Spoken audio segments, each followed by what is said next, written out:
O ano era 2016 e estamos falando de um caso que aconteceu no Peru.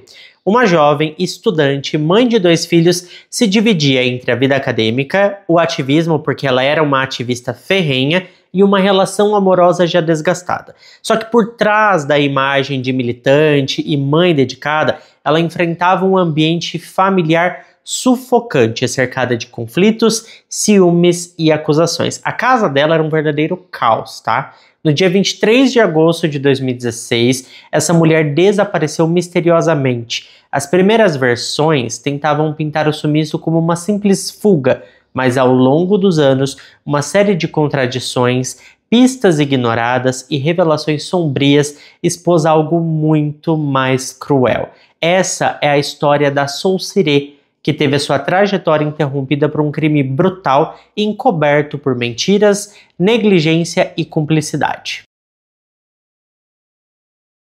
A Soulcire Rodrigues nasceu no dia 23 de março de 1993 nos arredores de Lima, que é a capital do Peru. Ela era caçula dentre os 3 filhos do casamento entre a dona Rosário Aybar e o senhor Carlos Rodrigues. Desde muito cedo, gente, ela já demonstrava interesse ali pela defesa dos direitos humanos, um certo ativismo. Ela tinha esses pensamentos mais de socialista, sabe? E isso, inclusive, fez muita parte do caso porque tentaram dizer que o que aconteceu com ela aconteceu por conta das suas preferências políticas, do seu jeito de ver a vida. Ela era aquele tipo de jovem, sabe aquele jovem que assim ergue a bandeira, põe a mão para cima e vai contra a injustiça social e essas coisas todas? Então, ela era desse tipo, tá? E em meados de 2011, pouco depois de concluir o ensino médio, a jovem ingressou em uma academia pré-universitária. Foi ali que ela conheceu 2 irmãos gêmeos de 20 anos de idade,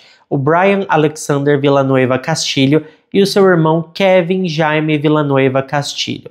Eles ficaram amigos, os 3 se deram muito bem, mas em pouco tempo ela iniciou um relacionamento amoroso com o Brian. A conexão entre eles parecia natural, eles tinham interesses semelhantes, sempre faziam as coisas juntos e as conversas entre os dois fluíam de maneira quase automática, eles viam a vida de maneira bem parecida mesmo. Para Soulcire, aquele rapaz aparentava ser uma boa pessoa, embora não fosse muito carinhoso, ele tinha um jeitão meio seco, mas naquela altura nada parecia um problema, era apenas um detalhe. Um ano depois, ela ingressou no curso de Sociologia na Universidade Nacional Federico Vila Real, enquanto Brian começou a estudar Psicologia na mesma instituição. Só que havia um problema, os pais da Soulcire não confiavam no genro.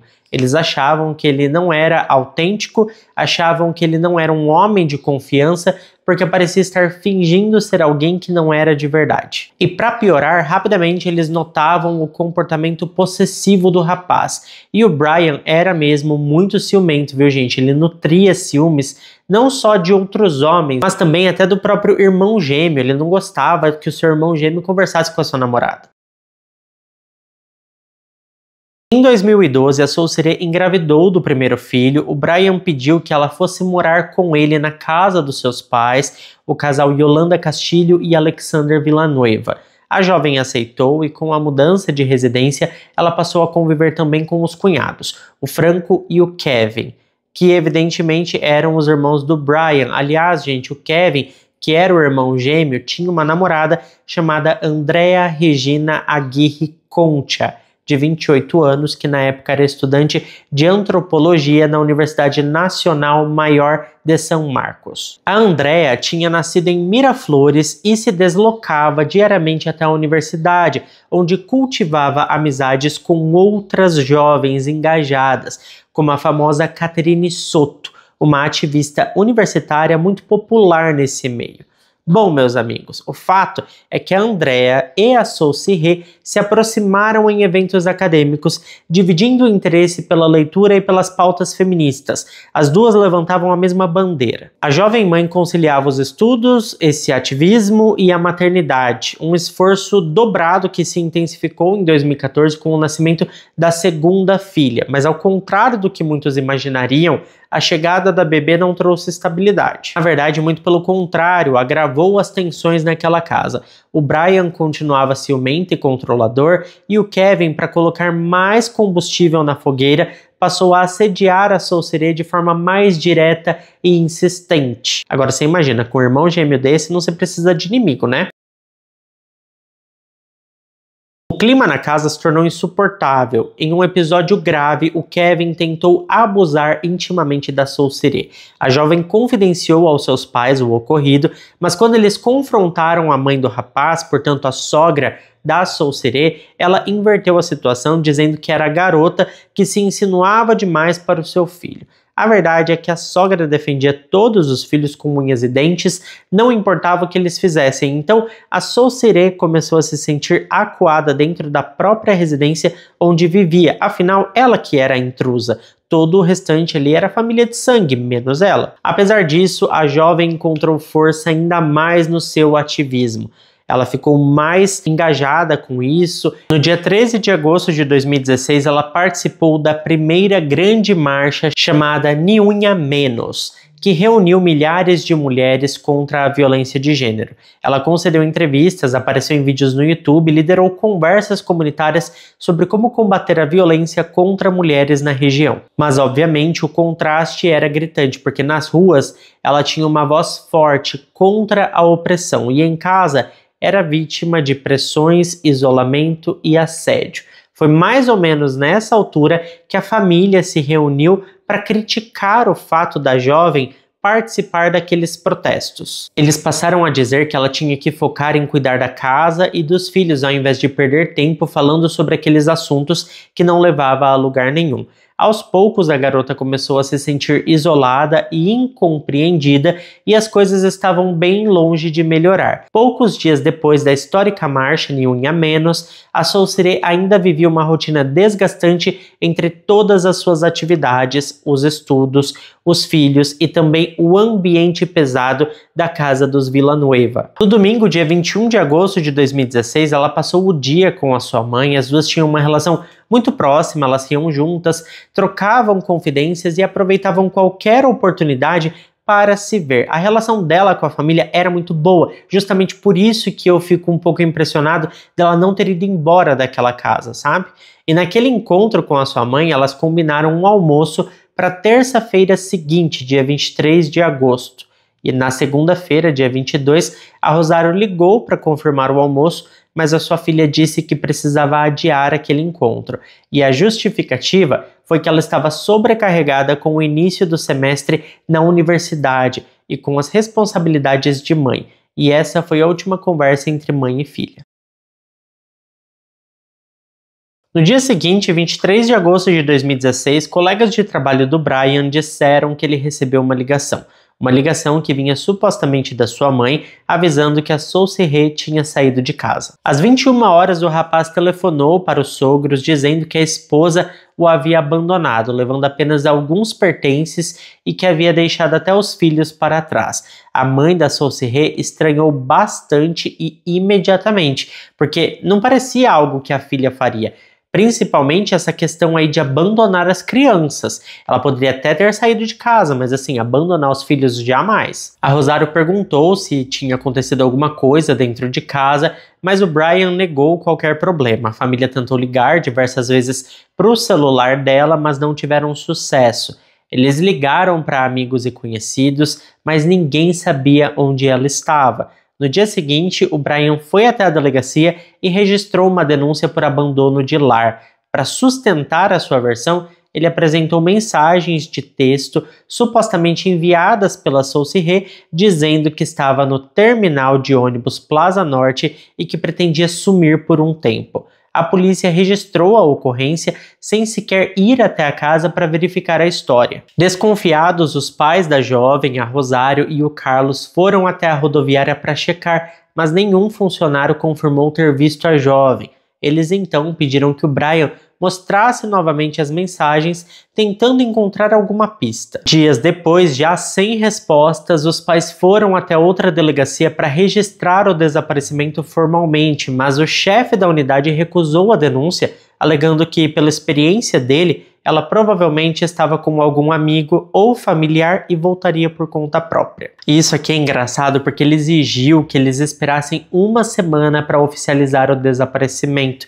Obviamente, a família ignorou a orientação e sozinhos começaram a espalhar fotos da Sauceré nas redes sociais e a pedir ajuda para localizá-la. Com o passar dos dias, a esperança se misturava com um medo de não encontrar mais a mulher. Poucos dias depois do desaparecimento, Carlos, pai da Sauceré, recebeu mensagens vindas do celular da filha.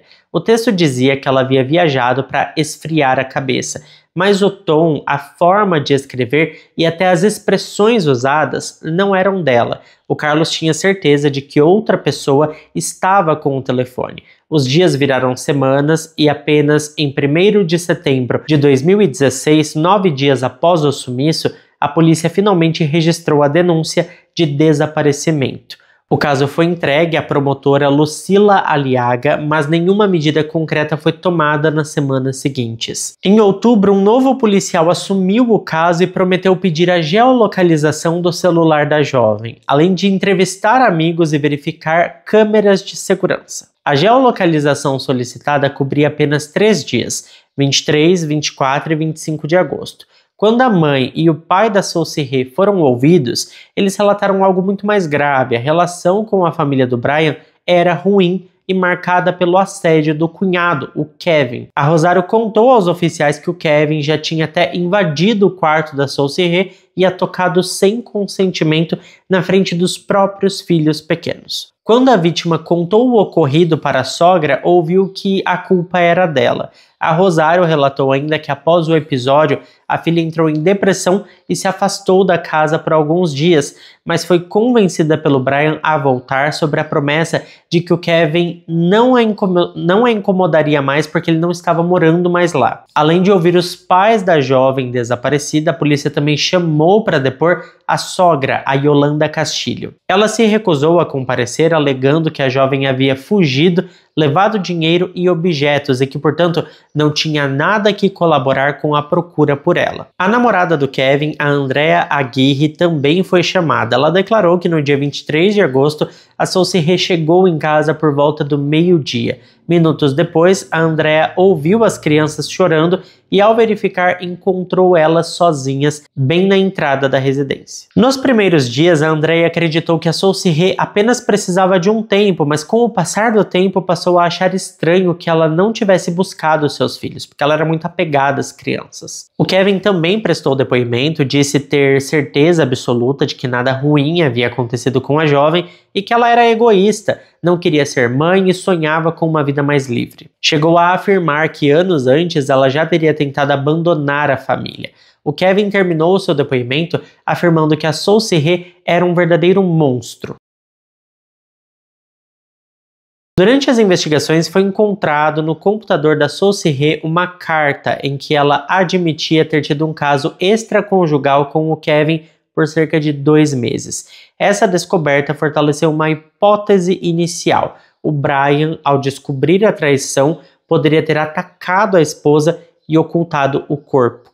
A tensão só aumentava, mas apesar dos indícios, as investigações não avançavam de forma concreta. Até que meses depois, a Divisão de Desaparecidos de Lima apresentou um relatório surpreendente e totalmente equivocado. Segundo o documento, a Sauceré estaria em alguma praia no norte do país, baseando-se apenas em fotos antigas publicadas por ela no Facebook em 2015, um ano antes do desaparecimento. A amiga que aparecia nas imagens, chamada Susana, declarou formalmente que não via a Sauceré há muito tempo e que, apesar de ter recebido mensagens do celular dela dias antes do sumiço, marcando de se encontrarem para conversar, aquele encontro nunca aconteceu. Em fevereiro de 2017, finalmente chegou o relatório com o rastreamento das chamadas do celular da jovem. E a revelação foi desconcertante. O aparelho nunca saiu da zona onde ficava a casa dos Villanueva durante os dias seguintes ao desaparecimento. Para os pais, a confirmação foi dolorosa, mas muito clara. Tudo apontava para dentro da própria casa onde ela morava. Mesmo assim, os investigadores afirmaram que não havia elementos suficientes para apontar nenhum suspeito. Foi somente em abril de 2017, 8 meses após o desaparecimento, que a polícia realizou exame de luminol na residência. O resultado foi negativo, mas havia um detalhe importante: a casa já tinha sido totalmente reformada, inclusive com troca de pisos e pintura nova em todas as paredes. Então eu não sei o que eles foram fazer lá com luminol, porque não tinha nem o mesmo piso. Como que ia testar em um piso diferente? Não faz sentido, né? Bom, gente, o tempo foi passando e nada mudou, a investigação permanecia totalmente travada até o início de 2018. Pelo menos 4 promotores e 6 equipes policiais haviam passado pelo caso durante todo esse período, mas sem fazer grandes avanços. Muitas evidências, como câmeras de segurança, sequer haviam sido analisadas. Somente em janeiro de 2019 que um promotor chamado Jimmy Mantilla assumiu o caso, trazendo um novo fôlego para essa história. Ele pediu o levantamento das comunicações de todas as pessoas próximas a Sauceré e que todos fossem novamente interrogados. Quando o novo promotor e a equipe de divisão de homicídios revisaram todo o histórico, eles voltaram a ouvir a mãe da Sauceré. A Rosário contou algo que até então tinha sido completamente ignorado pelas autoridades. Meses antes, um dos netos havia dito que viu a mamãe se bater na cabeça e o papai levando ela para fora. Esse relato infantil nunca tinha sido investigado a fundo e agora parecia ainda mais grave dentro do contexto das suspeitas. Com os novos pedidos de geolocalização e o cruzamento dos registros telefônicos, veio a constatação: todas as mensagens enviadas do celular da Sauceré após o desaparecimento, aquelas que diziam que ela estava bem e só precisava de um tempo, saíram da mesma casa onde ela morava com a família do Brian.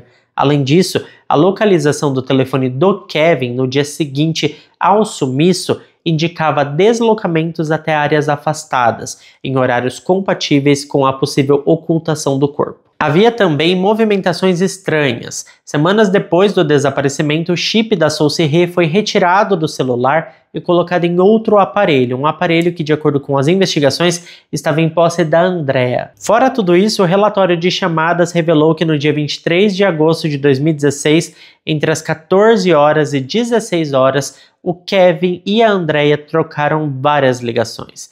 Às 15 horas e 30 minutos e às 15 horas e 32 minutos, o Kevin também falou com a sua mãe, a Yolanda. Esses horários coincidiam com o que os investigadores acreditam ter sido o período do crime e a ocultação do corpo. Foi descoberto ainda que em outubro de 2016, a Andrea ligou para a operadora de telefonia fingindo ser a Sauceré. Ela estava pedindo para cancelar a linha. Uma análise fonética comparou essa gravação com a sua voz em depoimentos, confirmando que realmente era ela. Com esses elementos, o Ministério Público pediu a prisão preventiva da Andrea Aguirre e do Kevin Villanueva. Em fevereiro de 2020, quase 4 anos após o desaparecimento, a Andrea foi detida em Lima, enquanto o Kevin foi capturado em Ancash. No interrogatório inicial, ambos repetiram a versão antiga. Disseram que a Sauceré havia saído de casa por vontade própria e que nunca mais tiveram contato com ela. Mas a polícia sabia que tudo isso era mentira. Então eles pressionaram a Andrea, apresentando a gravação em que ela cancelava o celular da vítima. E por fim, totalmente encurralada, ela mudou a história. A Andrea relatou que no dia do desaparecimento estava em casa quando ouviu a filha menor da Sauceré chorando. Quando foi verificar, disse ter visto a jovem batendo na criança. Ela supostamente confrontou a Sauceré, que teria saído furiosa e retornado minutos depois. Segundo a sua versão, houve uma nova discussão. A Sauceré teria batido contra a porta e, ao recuar, acabou escorregando no banheiro, batendo a cabeça no chão e aí foi tudo ladeira abaixo. A Andrea alegou que essa queda foi fatal e por isso a jovem morreu na hora. A Andrea contou ainda que, como estava muito assustada, ela chamou o Kevin, que teria pedido que ela ficasse na sala com as crianças, e quando ele voltou disse que tinha resolvido o problema. Ainda segundo seu depoimento, esse resolvido o problema seria dividido a cunhada em várias partes. A Andrea afirmou ainda que partes do corpo, como a cabeça, ficaram escondidas por meses dentro de um recipiente plástico no banheiro que ela mesma usava. Outros membros, segundo ela, foram embalados e escondidos atrás dos móveis. Do outro lado dessa história, ao perceber que a Andrea o acusava diretamente, o Kevin mudou de postura. Disse que a morte foi premeditada por ela, movida por ciúmes, e que ele não tinha participado. Ele afirmou ainda que estava fora de casa no momento, embora a geolocalização e as ligações telefônicas indicassem o contrário. A polícia então acompanhou a Andrea até a sua residência para verificar as informações. No banheiro, eles encontraram o recipiente com a cabeça da vítima e no armário localizaram ossos como a tíbia, o perônio e o fêmur. Os exames forenses contradisseram boa parte do que a Andrea contou. Segundo o laudo, a Saucier foi golpeada com um objeto metálico pesado na região da cabeça, causando fraturas no rosto e no osso parietal. Esse tipo de lesão não correspondia com uma simples queda no banheiro. Além disso, especialistas apontaram que o corpo foi cuidadosamente preparado após o óbito, sem deixar cheiro, mesmo anos depois, o que sugeria conhecimento e participação de mais de uma pessoa no processo de separação e armazenamento. Agora, eu fico pensando quão fria essa mulher não era para ela tomar banho olhando para aquele pote que tava, vocês sabem, com uma cabeça ali. É bizarro isso, sabe? Como que o ser humano chega a esse ponto de conseguir fazer uma coisa dessas, de conseguir conviver com algo assim? Eu não entendo. E o que me deixa mais em choque é que elas eram amigas. Elas participaram de algumas marchas junto pelo movimento feminista. Agora, que feminismo é esse que você simplesmente fica com a cabeça da sua amiga ali no banheiro enquanto você toma banho, né? Por causa de homem, vamos ser sinceros. Tudo isso aconteceu por causa de homem, vocês já vão entender. Com as ligações telefônicas e os horários cruzados, a divisão de homicídios passou a suspeitar que não eram apenas Andrea e Kevin os envolvidos. Na tarde do crime, logo após a ligação da Andrea, a Yolanda, a mãe dos gêmeos, telefonou para o Kevin, depois para o Brian e em seguida novamente para os dois, mantendo contato constante até o fim da tarde.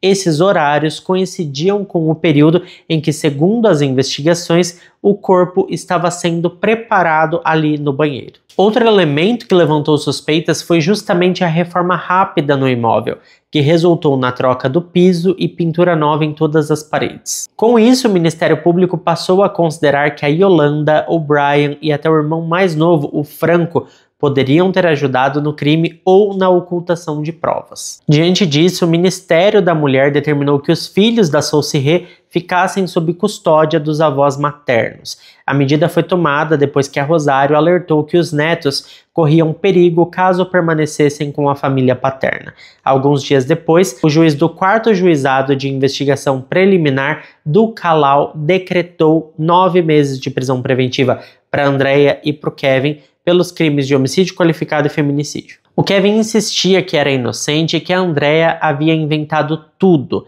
e ela, por outro lado, manteve a sua confissão parcial, mas sem admitir premeditação. Mesmo assim, a defesa do Kevin tentou, durante a pandemia do Covid-19, substituir a prisão por prisão domiciliar, alegando risco de contaminação. Pedido esse que gerou indignação na família da vítima. Bom, gente, em novembro de 2020, a prisão preventiva foi estendida para 16 meses e em março de 2021, a promotoria organizou a reconstrução do crime. Segundo a tese oficial, houve uma discussão acalorada, a Andrea teria golpeado a Saucier e depois disso Kevin separou tudo ali em partes usando algumas facas e serras. Algumas partes foram descartadas, outras guardadas e escondidas na casa por meses sem que ninguém percebesse. Inclusive, lembra que uma perícia passou por lá com luminol, passou luminol no piso e não encontrou nada, afinal o piso era novo, né? Como que essa perícia não encontrou alguns ossos e também, né, essa cabeça dentro desse balde plástico, desse recipiente? Quase um ano depois, em fevereiro de 2022, o Ministério Público apresentou a acusação.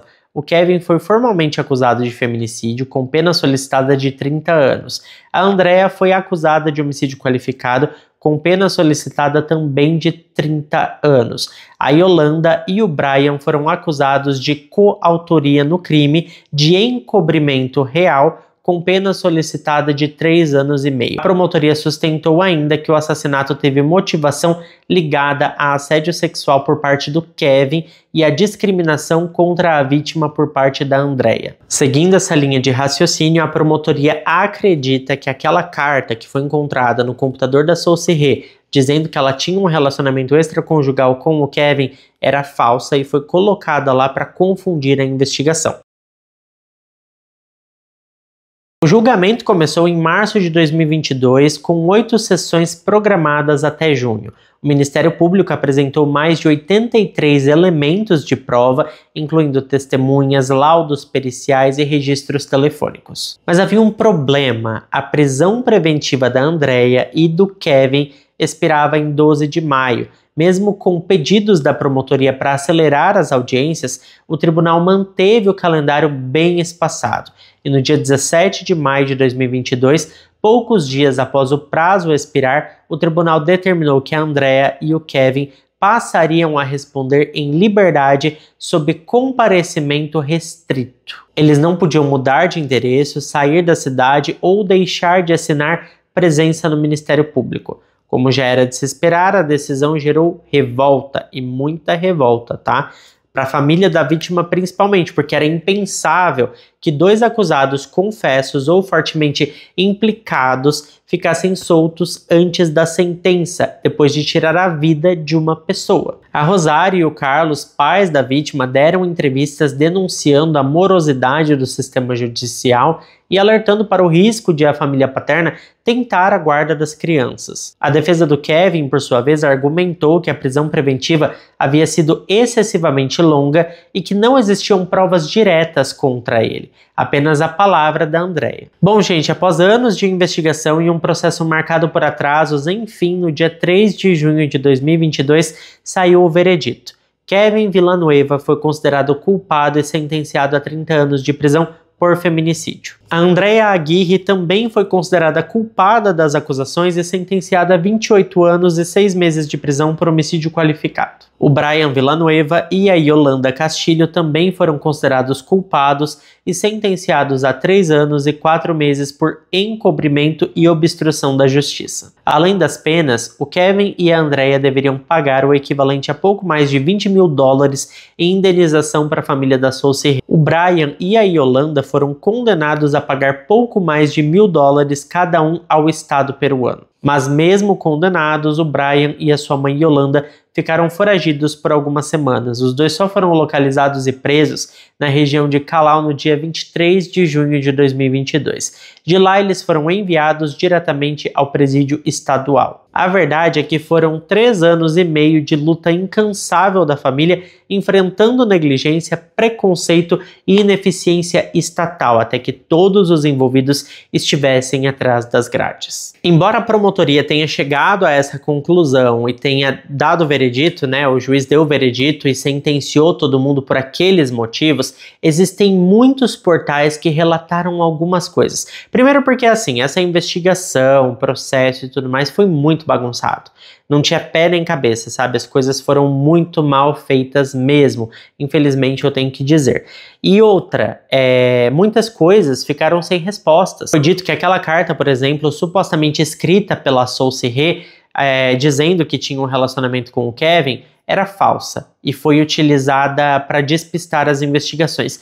Mas se fosse isso, por que é que o Kevin não usou isso em sua defesa? Não disse que tinha um relacionamento com a Saucier e que, na verdade, ele não tinha nada a ver com isso. Foi ciúmes da sua mulher que acabou com tudo. Ele teria uma ótima defesa em cima disso, mas a defesa dele não usou essa carta. Então, será que essa carta realmente era falsa? Ou essa carta era verdadeira e, na verdade, ele não queria que soubessem desse relacionamento e a Andrea descobriu esse relacionamento e por ciúmes acabou com a vida da Saucier? A verdade é que a motivação ficou bem complicada de se entender por conta da bagunça. Não foi feito tudo de uma forma linear, sabe? Não foi explorado da maneira que deveria. Tudo na linha do tempo, descartando evidências, considerando outras. Não, foi tudo meio sem pé e sem cabeça.